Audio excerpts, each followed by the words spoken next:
ஹே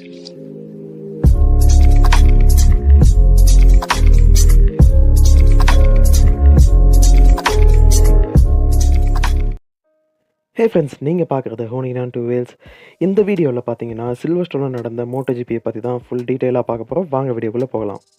MotoGP ஆரம்பித்து மொத்தம் 75 வருஷம் ஆகுது. அந்த 75வது வருஷத்தை செலிப்ரேட் பண்ணுறதுக்காக இந்த சில்வர்ஸ்டோன் ரேஸ் ட்ராக்கில் பார்த்தீங்கன்னா எல்லா மேனுஃபேக்சருமே அவங்களோட ரெட்ரோ ஸ்பெஷல் லெவரை வந்து யூஸ் பண்ணியிருந்தாங்க. இந்த எல்லா லெவருமே பார்க்குறதுக்கு செம்ம அல்டிமேட்டாக இருந்துச்சு. இந்த சில்வர்ஸ்டோன் ஜிபியில் அலெக்ஸ் ஸ்பார்கரோ பார்த்தீங்கன்னா ஒரு ஆல் டைம் லேப் ரெக்கார்ட் பண்ணி போல் பொசிஷன் எடுத்திருந்தாங்க. இந்த ட்ராக் பார்த்தீங்கன்னா ப்ரீவியஸாக 2 வருஷமே அப்ரிலியாவுக்கு சூப்பராக சப்போர்ட் பண்ணுற ஒரு ட்ராக். அதனால் அப்ரிலியா மேலே பார்த்தீங்கன்னா இந்த வருஷம் எக்ஸ்பெக்டேஷன் வந்து இந்த சில்வர்ஸ்டோன் ஜிபியில் ரொம்பவே அதிகமாக இருந்துன்னு தான் சொல்லணும். அடுத்ததாக சனிக்கிழமை நடந்த ஸ்ப்ரிண்ட் ரேஸில் பார்த்தீங்கன்னா எனையா பாஸ்டனையும் ஒரு அல்டிமேட்டான ரேஸ் பேஸ் காமிச்சாங்க. அது மட்டும் இல்லாமல் ஹோரே மார்டின் பார்த்தீங்கன்னா second place and third place பார்த்தீங்கன்னா அலெக்ஸ் ஸ்பார்கரோ.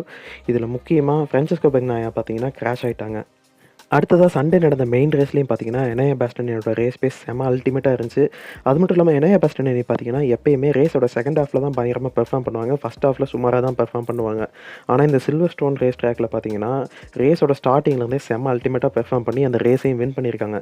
அண்ட் செகண்ட் பிளேஸ் பார்த்தீங்கன்னா ஹோரே மார்டின், தேர்ட் பிளேஸ் வந்து ஃப்ரான்சிஸ்கோ பெக்னாயா. இந்த பிரிட்டிஷ் ஜிபியில் அப்ரிலியா மேலே எக்ஸ்பெக்டேஷன் பார்த்தீங்கன்னா ரொம்பவே அதிகமாக இருந்துச்சு. ஆனால் எக்ஸ்பெக்டேஷன் வச்சு பார்க்கும்போது இது ஒரு ஏமாற்றம் தான் சொல்லணும்.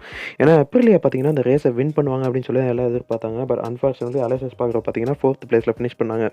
ஸோ இதுலேயே டுக்காட்டிக்கும் அப்ரிலியாவுக்கும் உண்டான கேப் எவ்வளோ இருக்குது அப்படின்றத நீங்கள் கம்பேர் பண்ணி பார்க்க முடியும். இந்த பிரிட்டிஷ் ஜிபி ட்ராக் ஹவுஸ் டீமுக்கு பார்த்தீங்கன்னா உண்மையாலுமே ஒரு பேட் வீக்குன்னு தான் சொல்லணும். ஏன்னா 2 டீம் மேட்ஸும் பார்த்தீங்கன்னா இடித்து அவங்களே ஆக்சிடென்ட் ஆகிட்டாங்க. அது மட்டும் இல்லாமல் ஸ்ப்ரிண்ட் ரேஸ்லையும் பார்த்தீங்கன்னா எதிர்பார்த்த அளவு ஒரு ஸ்ட்ராங்கான பர்ஃபார்மன்ஸ் வரல. அதே மாதிரி போன வருஷமும் பார்த்தீங்கன்னா ஆர்என்எஃப் டீமுக்கு கண்டினியூ ஆன அதே பேட் லக்கு இந்த வருஷம் ட்ராக் ஹவுஸ்க்கும் கண்டினியூ ஆகுது அப்படின்னு தான் சொல்லணும்.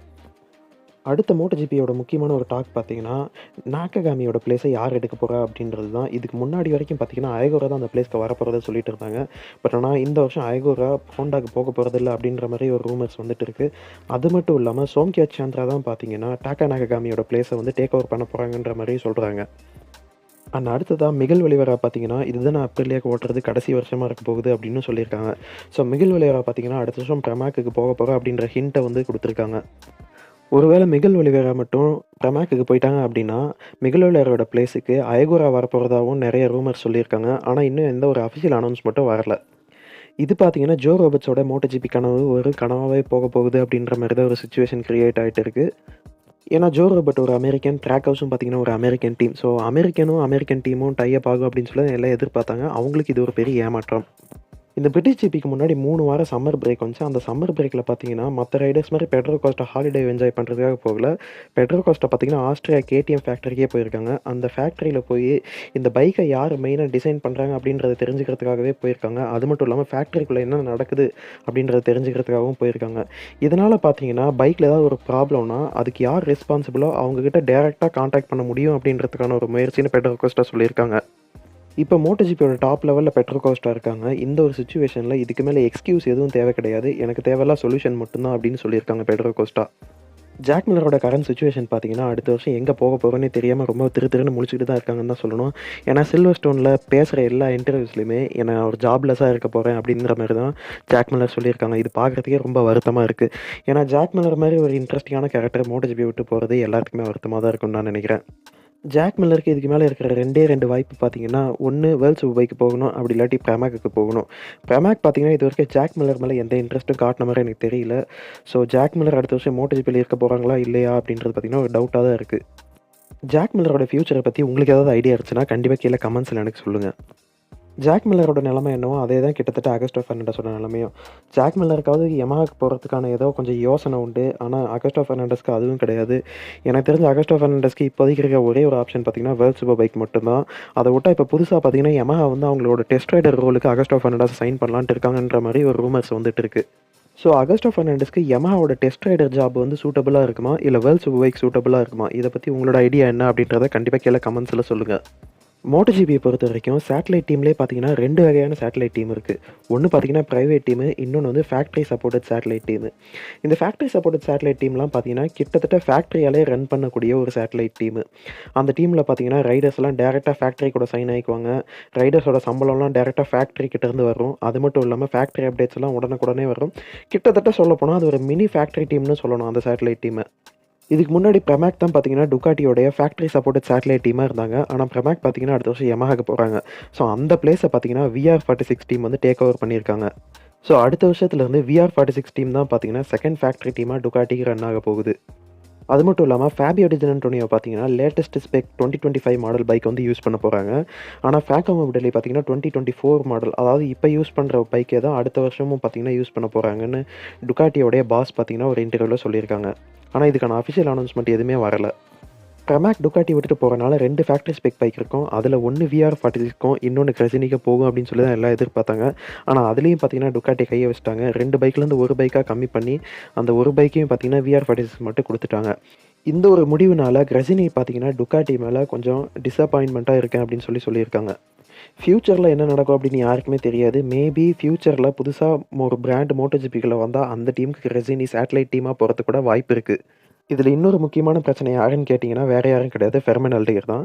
ஃபெர்மின் அல்டிகர் பார்த்தீங்கன்னா, அடுத்த வருஷம் அவர் டுகாட்டி கூட சைன் பண்ணியிருக்காங்க. ஸோ ஃபெர்மின் அல்டிகருக்கு இருக்கிற ஒரே ஒரு பிளேஸ் பார்த்தீங்கன்னா, கிரெசினி ரேசிங் டீம் தான். ஸோ 2025 பொறுத்தவரைக்கும் ஃபெர்மின் அல்டிகருக்கு லேட்டஸ்ட் ஸ்பெக் பைக் குடுக்க போறதா கிடையாது டுகாட்டி. ஆனா 2026ல பார்த்தீங்கன்னா, ஃபெர்மின் அல்டிகருக்கு கண்டிப்பா ஃபேக்டரி ஸ்பெக் பைக் குடுத்தே ஆவணும் அப்படின்னு சொல்லி கான்ட்ராக்ட் சைன் பண்ணியிருக்காங்க. ஸோ இத வச்சு பார்க்கும்போது, கிரெசினிக்கு அடுத்த வருஷம் ஃபெர்மின் அல்டிகர் போயிட்டாங்கன்னா, 2026ல மறுபடியும் VR46 இருந்து ஃபேக்டரி ஸ்பெக் பைக்க புடுங்கி ஃபெர்மின் அல்டிகருக்கு குடுக்க போறாங்களா? இல்ல ஃபெர்மின் அல்டிகர தூக்கி VR46ல போட போறாங்களா? அப்படின்றதே பார்த்தீங்கன்னா, அடுத்ததா ஒரு பெரிய குழப்பமா போயிட்டு இருக்கு. பிரமாக் பார்த்தீங்கன்னா, டுகாட்டிய விட்டுட்டு போகும்போது அவங்கள்ட்ட 2 ஃபேக்டரி ஸ்பெக் பைக் இருந்திருக்கும். அதுல ஒண்ணு VR46க்கும், இன்னொன்னு கிரெசினிக்கும் குடுத்துருந்தாங்கன்னா, இந்த மாரி ஒரு சர்ச்சை வரதுக்கான வாய்ப்பே இல்ல. ஆனா டுகாட்டியே பார்த்தீங்கன்னா, ஒரு சேர்ல பெருசா ஒரு குண்டூசிய வச்சு, அந்த குண்டூசி மேல போய் டுகாட்டியே உட்காந்துக்கிற மாரி தான் எனக்கு இத பார்க்கும்போது தோணுது. ஏன்னா 2026ல பார்த்தீங்கன்னா, ஃபேக்டரி டுகாட்டில உள்ள 2 சீட்டுமே சைன் ஆயிடுச்சு. ஸோ ஃபெர்மின் அல்டிகருக்கு லேட்டஸ்ட் ஸ்பெக் பைக் 2026ல குடுக்கணும் அப்படின்னா, VR46ல மட்டும் தான் வாய்ப்பு இருக்கு. ஆனா கிரெசினி பார்த்தீங்கன்னா, அதுக்கு அனுமதிக்க மாட்டாங்கன்னு தான் சொல்லணும். ஸோ டுகாட்டி இந்த சிச்சுவேஷன எப்படி ஹேண்டில் பண்ண போறாங்கன்றதே பார்த்தீங்கன்னா, டுகாட்டிக்கு ஒரு பெரிய தலைவலியா இருக்கும். இது ஒரு பக்கம் இருக்க, இன்னொரு பக்கம் பார்த்தீங்கன்னா, ஹோர்வே மார்ட்டின் மட்டும் தான் டுகாட்டிக்கு ஒரு ட்ரபிளா இருப்பாங்க அப்படின்னு சொல்லி தான் எல்லாம் எதிர்பார்த்தாங்க. ஆனா ஹோர்வே மார்ட்டினோட சேர்ந்து எனயா பாஸ்டனையும் பார்த்தீங்கன்னா, அடுத்ததா டுகாட்டிக்கு ஒரு குடைச்சல் குடுக்க ஆரம்பிச்சுட்டாங்க. ஸோ இவங்க 2 பேத்துல யார் சாம்பியன்ஷிப் வின் பண்ணாலுமே டுகாட்டி கிட்ட இருந்து அந்த நம்பர் 1 பிளேட்ட வந்து எடுத்துட்டு போயிடுவாங்க. இதுவே பார்த்தீங்கன்னா, டுகாட்டிக்கு ஒரு பெரிய தலைவலியா இருக்க போகுது. ரீசென்ட்டா ஒரு இன்டர்வியூல பார்த்தீங்கன்னா, ஹோர்வே மார்ட்டின் பிரமாக்குக்கும் எனக்கும் உள்ள உறவு பார்த்தீங்கன்னா, ரொம்பவே பலமடைஞ்சிருக்கு. ஆனா டுகாட்டிக்கும் எங்களுக்கும் உள்ள கான்டாக்ட் பார்த்தீங்கன்னா, முன்ன விட இப்ப ரொம்ப தனிமையா ஃபீல் பண்றோம் அப்படின்னு சொல்லி ஹோர்வே மார்ட்டின் சொல்லியிருக்காங்க. டுகாட்டி பார்த்தீங்கன்னா, இந்த சாம்பியன்ஷிப்ப எனயா பாஸ்டினி அண்ட் ஹோர்வே மார்ட்டின் இவங்க 2 பேர்த்துட்ட இருந்தும் எடுத்து பெக்னாயா வின் பண்ண வைக்கிறதுக்கு என்ன ட்ரிக்கா கையாள போறாங்க அப்படின்றதே பார்த்தீங்கன்னா, ஒரு பெரிய குழப்பமா இருக்கு. டுகாட்டியோட இந்த போரான பாலிடிக்ஸ் நிறைஞ்ச ரைடர்ஸ் மேனேஜ்மெண்ட் அண்ட் டீம் மேனேஜ்மெண்ட்ட பத்தி நீங்க என்ன நினைக்கிறீங்க அப்படின்றத கண்டிப்பா கீழ கமெண்ட்ஸ்ல எனக்கு சொல்லுங்க. MotoGPல ரீசென்ட் டைம்ல பெரிய கான்ட்ரோவர்சி உருவாக்கிட்டு இருக்கிறது பார்த்தீங்கன்னா, குவாலிஃபிகேஷன்ல டோ பண்றது தான். அதுலயும் குறிப்பா மார்க் மார்கஸ். மார்க் மார்கஸ் பார்த்தீங்கன்னா, மோஸ்ட்லி யாராவது ஒரு ரைடருக்காக வெயிட் பண்ணி, அவங்க பின்னாடியே ஃபாலோ பண்ணி அவங்களோட லேப் டைம எடுக்கிறது தான் பார்த்தீங்கன்னா, ரீசென்ட் டைம்ல ரொம்பவே கொஞ்சம் அதிகமா பண்ணிட்டு இருக்காங்கன்னு சொல்லணும். ஏன்னா, மார்க் மார்கஸ் மாரி ஒரு 8 டைம் வேர்ல்ட் சாம்பியன், அது மட்டும் இல்லாம கரண்ட் MotoGP கிரிக்கெட்ல one of the top rider. So Mark Marquez மாரி ஒரு 8 டைம் வேர்ல்ட் சாம்பியன் பார்த்தீங்கன்னா, அவங்களுக்கே அவங்களோட சொந்த திறமைய வச்சு அவங்களால லேப் டைம் எடுக்க முடியும். ஆனா இப்படி இருக்கும்போது MotoGPல மத்த ரைடர்ஸ வந்து ஃபாலோ பண்ணி அவங்களோட லேப் டைம் எடுக்கிறதுங்கிறது பார்த்தீங்கன்னா, கண்டிப்பா ஏத்துக்க முடியாத ஒரு விஷயம். அது மட்டும் இல்லாம மார்க் மார்கஸ் மாரி ஒரு ஆள் பார்த்தீங்கன்னா, Moto2 ரைடர்ஸ்க்கும், Moto3 ரைடர்ஸ்க்கும் பார்த்தீங்கன்னா, ஒரு முன்னுதாரணமா இருக்கணும்.